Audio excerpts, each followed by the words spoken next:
A paz do Senhor para os irmãos, meu nome é Márcio Gomes, servo do Deus Altíssimo.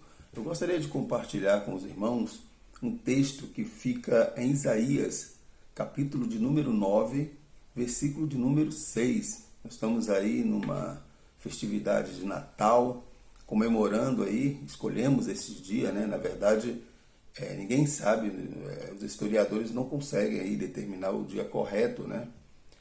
Do nascimento de Jesus. Provavelmente não foi no mês de dezembro. Isso eles estão em comum acordo, né? Os historiadores aí, os pesquisadores. Mas nós escolhemos, né? Dia 25 de dezembro para comemorarmos aí o nascimento do nosso Senhor e Salvador de nossas vidas, Jesus Cristo. Isaías profetizou o nascimento de Jesus 700 anos antes do seu nascimento, né? E Isaías 9:6, ele vem aqui alecando aqui as características, né? As características de Jesus, né? As características da pessoa de Jesus. E diz assim o texto, Isaías 9:6: Porque um menino nos nasceu, um filho se nos deu, e o principado está sobre os seus ombros.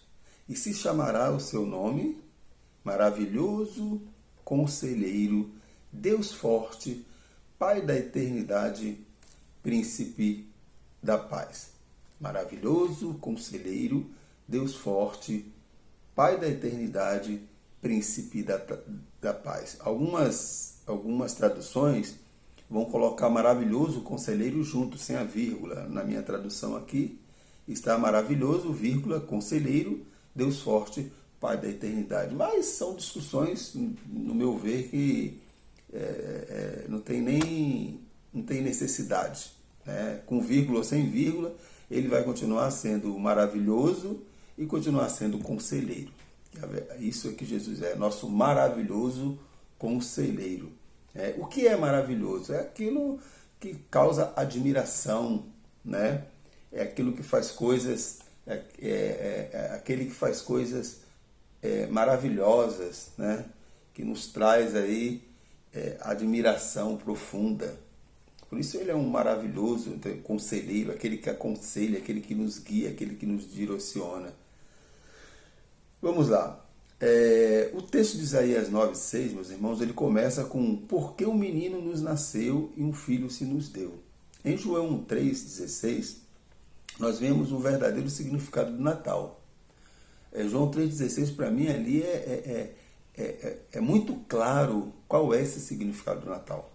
Nosso problema é que muitas das vezes as pessoas não têm ideia do que é o Natal. As pessoas acham que o Natal é um momento de você beber, é o momento de você fazer farra. Natal é o momento de você dar presentes, né?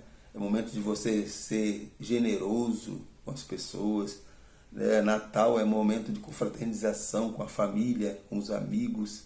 Mas será esse realmente o verdadeiro significado do Natal?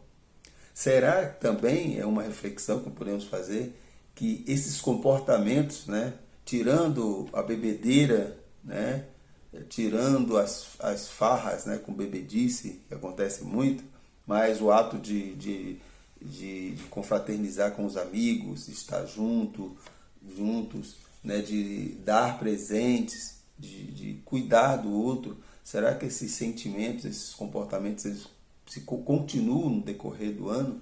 Também é outra reflexão que podemos fazer. Mas em João 3,16 vai nos dizer qual é o verdadeiro significado do Natal.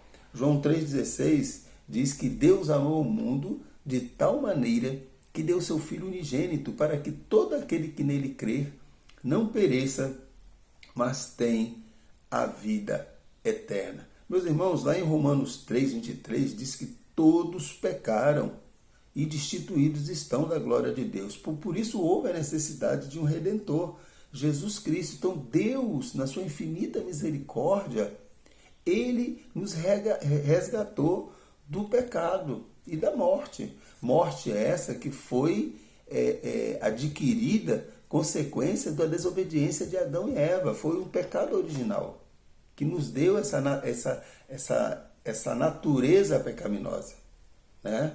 E, consequentemente, a morte. Deus lembra lá do Éden, que Deus falou para Adão, ó, de todas as árvores você pode comer, mas da árvore do conhecimento do bem e do mal, dessa não comerás, porque se comeres, certamente morrerás. E Adão e Eva comeram e sofreram as consequências, e nós herdamos essas consequências, né? Que é essa nossa natureza pecaminosa.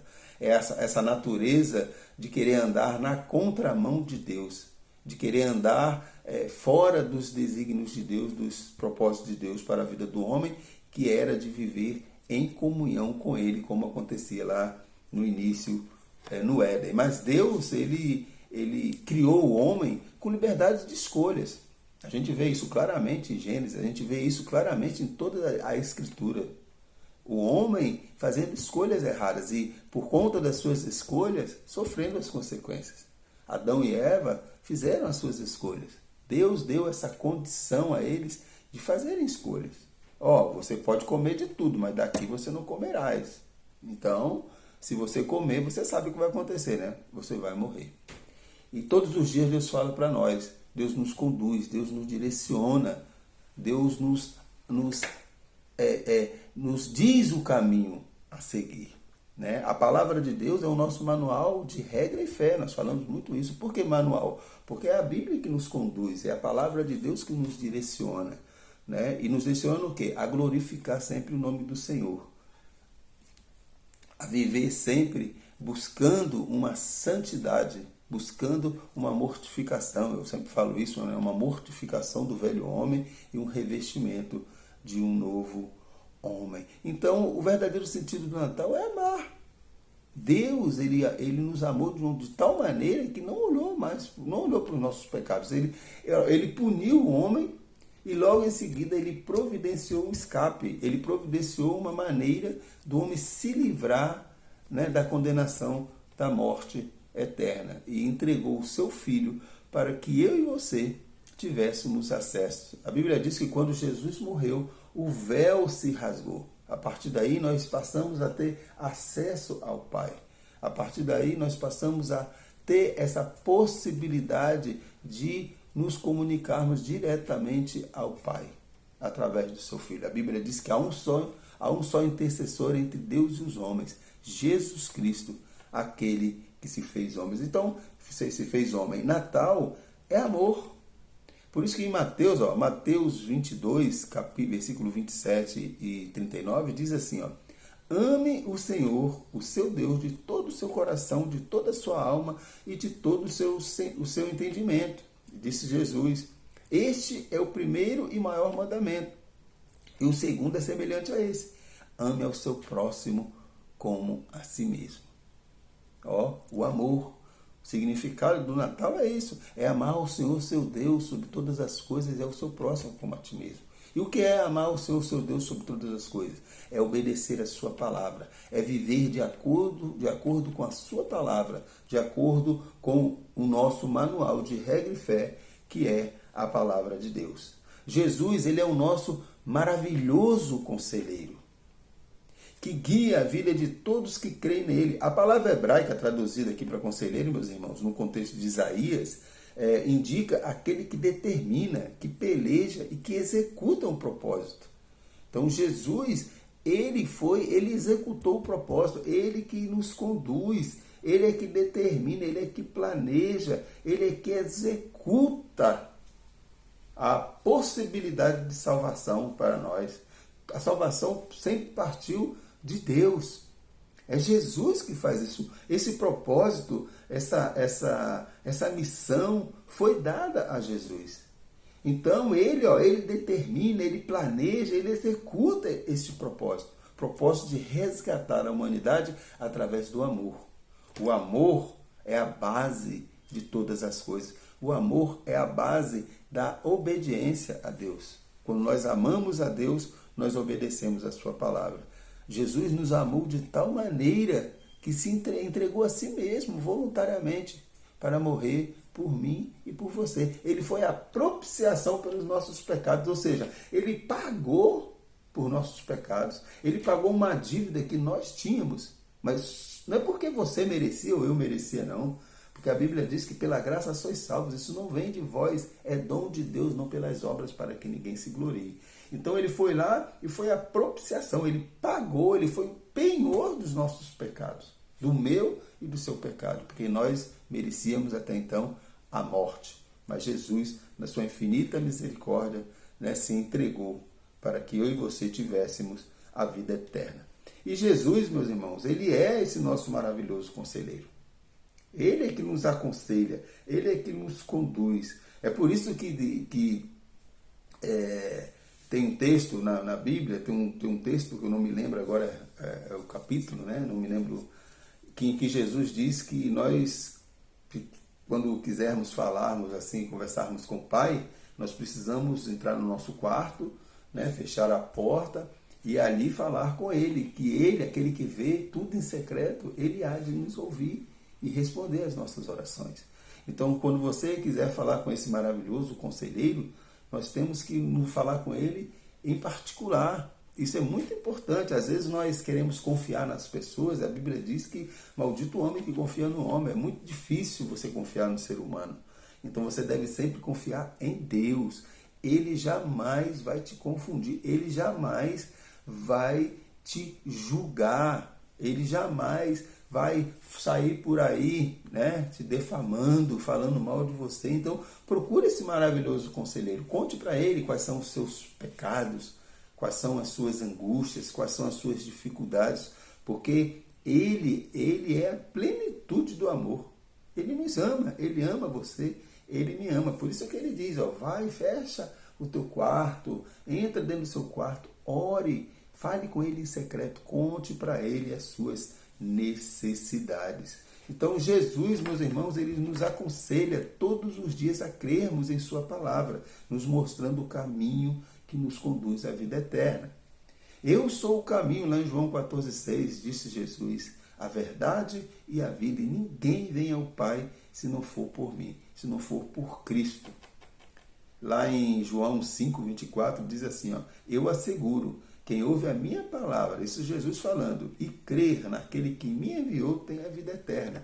E não será condenado, mas já passou da morte para a vida. Jesus, meus irmãos, minhas irmãs, é a nossa única opção de termos uma vida de comunhão com Deus. É o Senhor. Lá em Romanos 10, versículo 9 e 10, vai dizer que se confessares com a sua boca, em seu coração, creres que Jesus ressuscitou dentre os mortos, será salvo. Por quê? Porque com o coração se crê para a justiça e com a boca se confessa para a salvação. O que é crer no Senhor Jesus Cristo? É obedecer. Não é crer só de, eu acredito que Jesus... Não, é obedecer. É viver o verdadeiro significado do Natal, que é amar. Amar ao Senhor, seu Deus, sobre todas as coisas e ao teu próximo como a ti mesmo. Se nós conseguirmos fazer isso, verdadeiramente estamos vivendo o verdadeiro significado do Natal. Amar ao seu próximo. Agora, quem é o seu próximo? Lembra da parábola do bom samaritano? Em que Jesus conta aquela história de um homem que foi espancado, né, pelos ladrões ali, aí passou um religioso e ignorou, né, passou um mestre da lei e ignorou aquele rapaz. Mas aí quando vem um samaritano, por que Jesus usou a figura do samaritano? Porque para os judeus os samaritanos eram impuros, pecadores. Então, aquele samaritano, ele foi lá e cuidou daquela pessoa, sem nem ao menos conhecer. Ele não queria saber qual era o problema daquela pessoa. Isso é que é o verdadeiro amor. É você amar de forma incondicional, não é você amar julgando as pessoas ou condenando as pessoas. A Bíblia diz que Deus odeia o pecado, mas ama o pecador. E é isso que nós precisamos fazer. Amar não é só amar nossos pais, nossos filhos, nossos amigos. É muito fácil. Tem um texto na Bíblia que diz que você amar os seus próximos, os seus amigos, é muito fácil. Eu quero ver você amar o seu inimigo. É aquele que te deseja mal. É aquele que fica trazendo dificuldade para a sua vida. E é esse que nós devemos orar por ele, para que Deus possa mudar o seu comportamento e a sua atitude. Mas jamais odiá-los, jamais ficar maquinando vingança, porque isso faz mal não só para nós, mas também para a pessoa, para todos nós. Todos sofrem quando há esse sentimento, né, de ódio, de rancor, né? Isso é terrível. Então nós precisamos, por isso que Jesus fala, nós precisamos amar. Amar, amar. Jesus nos amou. Nós merecíamos a morte, nós não merecíamos a salvação. Mas Jesus, na sua infinita misericórdia, morreu por nós, porque Deus amou o mundo de tal maneira que deu seu Filho unigênito, para que eu e você tivéssemos a vida eterna. Deus forte, Pai da eternidade. Aqui Jesus é apresentado como Deus, ou seja, Jesus é dotado da mesma autoridade de seu Pai. No princípio era o Verbo, e o Verbo estava com Deus, e o Verbo era Deus. E todas as coisas foram feitas por intermédio dele. Sem ele, nada do que foi feito poderia ser feito, porque Jesus é a essência, Jesus é o Senhor, Jesus é Deus. Jesus ele tem autoridade que foi concedida pelo seu Pai. Jesus é o Senhor de nossas vidas, ele é o Deus forte e ele é o Pai da eternidade. Interessante, né, que em Filipenses, capítulo 2, versículo de número 6 a 11, né, Jesus como Deus, ele, apesar de ter autoridade para dizer para mim e para você o que podemos fazer ou não, só ele tem autoridade sobre todas as coisas, a gente sabe muito bem disso. Mas a gente vai ver lá em Filipenses 2, 6, 11, que Jesus ele se fez carne, ele se humilhou. Lá vai dizer que subsistindo em forma de Deus, ele não teve por usurpação ser igual a Deus, ele desceu à terra, foi reconhecido pelos homens, viveu entre nós, sofreu as nossas aflições, foi tentado, foi humilhado, foi preso, foi crucificado, foi morto, tudo para que nós tivéssemos a vida eterna. Mas ele passou por tudo isso. Mas a Bíblia diz que ao terceiro dia ele ressuscitou e está sentado à destra do Pai, intercedendo por mim e por você. Porque Jesus é a personificação do verdadeiro amor. Ele nos amou, mesmo diante de toda a maldade. Quer maior amor do que esse? Diz a Bíblia que Jesus estava na cruz e olhou para aqueles homens ali que estavam que o crucificaram e cuspindo nele, e alguns jogando até pedra nele, provavelmente, né? E Jesus falou: Pai, não imputa-lhes este pecado, porque eles não sabem o que fazem. Eles não sabem o que fazem. Perdoa-lhes, porque eles não sabem o que fazem. Imagine só, diante da morte, diante da crucificação, diante da humilhação, a pessoa dizer: eu te perdoo. É isso que Jesus espera de nós. É esse o principal significado do Natal. Nós precisamos resplandecer Cristo em nossas vidas, nos nossos comportamentos. Nós temos que olhar para Cristo e viver como Cristo. Porque Jesus, ele se fez homem. Ele teve fome, ele teve dor, ele se sentiu só. Então ele tem as mesmas paixões que nós. Tiago vai dizer que Elias foi um homem segundo as nossas paixões, e orou, e por 3 anos e 6 meses parou de chover na terra. Abraão foi um homem segundo as nossas paixões. Davi foi um homem segundo as nossas paixões. Se Davi foi um homem segundo o coração de Deus, por que eu e você não podemos ser um homem, uma mulher segundo o coração de Deus? E amar a Deus sobre todas as coisas e ao teu próximo como a ti mesmo. Este é o verdadeiro significado do Natal. Jesus é o príncipe da paz. Jesus é a essência da paz. Quando estamos com Cristo, mesmo nas adversidades, nós conseguimos ver uma luz no fim do túnel. Não é verdade? Olha o que diz João 14, 27. Deixo a paz a vocês, ou deixo-vos a paz. A minha paz vos dou. Não as dou como o mundo a dá. Não se turbe o seu coração, nem tenham medo. Lá em João 14, os discípulos chegam para ele diz assim: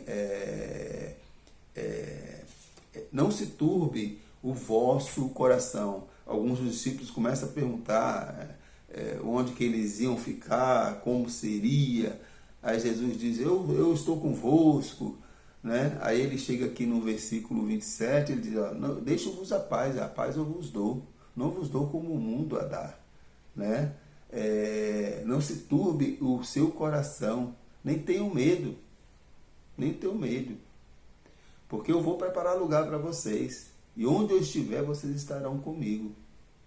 Vocês precisam crer nisso. Não turbe o vosso coração. Credes em mim. Na casa de meu pai há muitas moradas, disse Jesus. Se não fosse assim, eu não vos teria dito. Pois eu irei, eu vou preparar o lugar e para buscar, levar vocês comigo. E é isso que vai acontecer. A Bíblia diz que nós seremos, os mortos serão ressuscitados primeiro e depois os vivos. Nós ressuscitarão e estaremos com Jesus na glória. Aqueles que creram. E o que é crer? Crer, isso é muito importante a gente entender isso. Crer não é simplesmente acreditar ou ser religioso ou frequentar uma igreja. Crer é viver como Jesus. É ser imitador de Cristo, assim como Paulo foi. É ter Jesus como nosso Senhor, como nosso maravilhoso conselheiro, como nosso Deus forte, como nosso Pai da eternidade. É isso que nós precisamos ter. Nós precisamos viver isso. Viver na prática, para que as pessoas olhem para nós e falem assim, vai ali um homem e uma mulher diferente. Diferente. Tem um livro que é a História do Cristianismo, ali por volta do século 3, 4, aconteceu uma coisa que um prefeito de uma determinada cidade, um delegado, ele manda uma carta para o imperador Trajano, porque ele foi levado para essa cidade para perseguir os cristãos, para prender e até matar.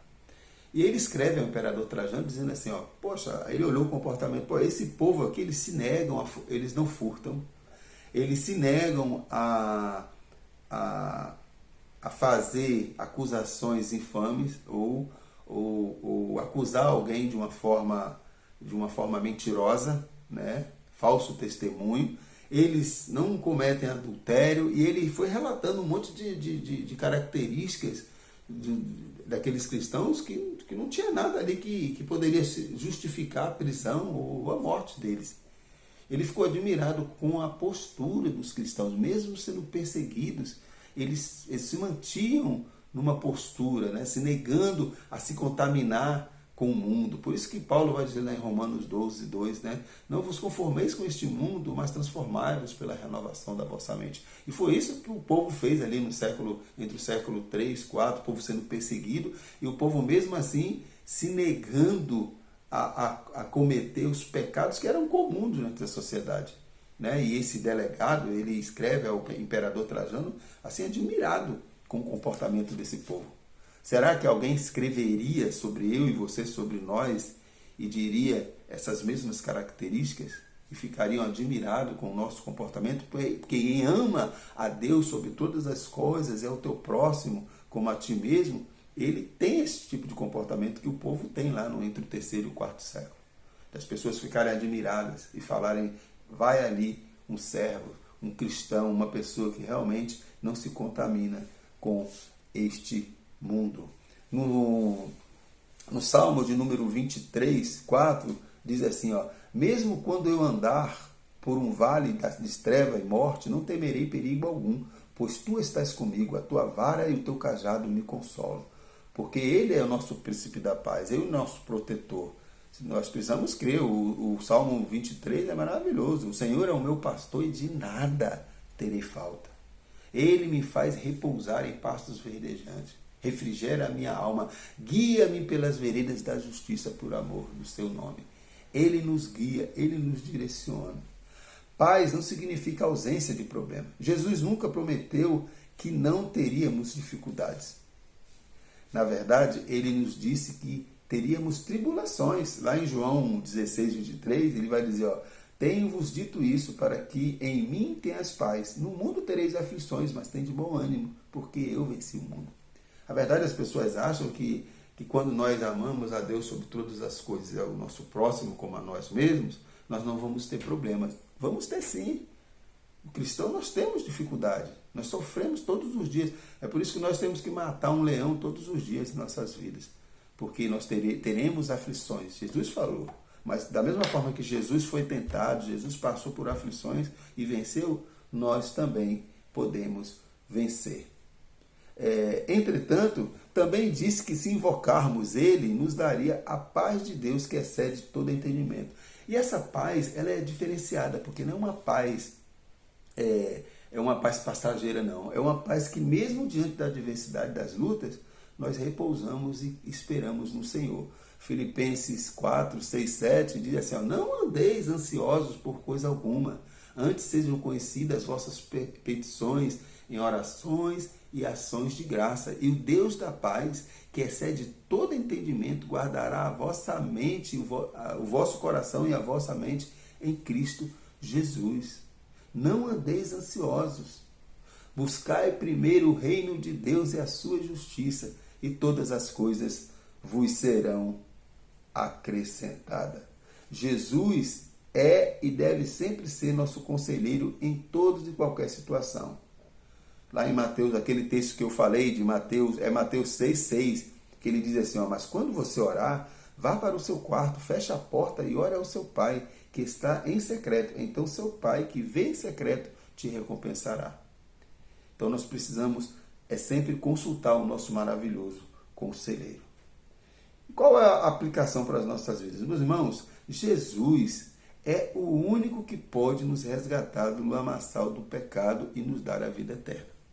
Quando nós olhamos para esse texto, nós entendemos esse amor maravilhoso e compreendemos a partir daí que Jesus é o único que pode nos resgatar, porque Ele é o nosso maravilhoso conselheiro, Ele é Deus forte e Ele é o Pai da eternidade. E só Ele pode nos resgatar. Por isso que Jesus falou em João 14,6, eu sou o caminho, a verdade e a vida, e ninguém vem ao Pai se não for por mim. Lá em João, 1 João 5, 11, 13, diz assim, ó, este é o testemunho, Deus nos deu a vida eterna e essa vida está em seu Filho. Quem tem o Filho tem a vida, quem não tem o Filho de Deus não tem a vida. Escrevi essas coisas a vocês que creem no nome do Filho de Deus, para que saibam que têm a vida eterna. É necessário crer no Senhor Jesus e será salvo tu e a tua casa. Para concluir, nós, todos os dias de nossas vidas, meus irmãos, minhas irmãs, precisamos estar alicerçados na pedra principal que é Cristo. Com Cristo podemos superar todas as adversidades da vida. Com Cristo somos mais que vencedores. Não podemos deixar que o mundo nos influencie, nos tornando um religioso sem qualquer compromisso com as verdades bíblicas. Neste dia que escolhemos para lembrarmos do nascimento de Jesus, também deve ser um dia de reflexão sobre o rumo que temos dado à nossa vida. Será que nossas escolhas glorificam esse Jesus que nasceu, foi perseguido, preso, crucificado, morto e ressuscitou ao terceiro dia? Será? Que Deus tenha misericórdia de nós e que a graça do nosso Senhor Jesus Cristo, o amor de Deus e as doces consolações do Espírito Santo estejam presentes na minha vida e na sua vida e que nós possamos entender que o verdadeiro significado do Natal é amar a Deus sobre todas as coisas e ao teu próximo como a ti mesmo. O Natal representa esse amor maravilhoso que Deus teve para conosco. E o que Deus espera de nós é que nós retribuamos esse amor amando o nosso próximo. Quando nós amamos a Deus, nós obedecemos a sua palavra. Quando nós amamos o nosso próximo, nós obedecemos a palavra. Quando nós buscamos o nosso maravilhoso conselheiro para nos orientar, nos direcionar, nós estamos amando a Deus sobre todas as coisas. Fique na paz. Um feliz Natal e um ano novo abençoado, com muita saúde, muita paz e muitas alegrias, em nome de Jesus. Que possamos aí no ano de 2022 sermos imitadores de Cristo. Não sermos religiosos. Religião não salva ninguém. Denominação não vai te salvar. A tua igreja não vai te salvar. A salvação é pela graça, mas é pela fé. Você precisa crer. E quem crê, obedece. Não tem cristão, o verdadeiro cristão, ele tem que ter as características de Cristo em sua vida. Quando ele tem essas características, verdadeiramente, ele vai ser reconhecido por Deus e pelos homens, que é um seguidor de Cristo e que conhece e entende o significado da morte, do nascimento, morte de Jesus Cristo para as nossas vidas. Que Deus nos abençoe.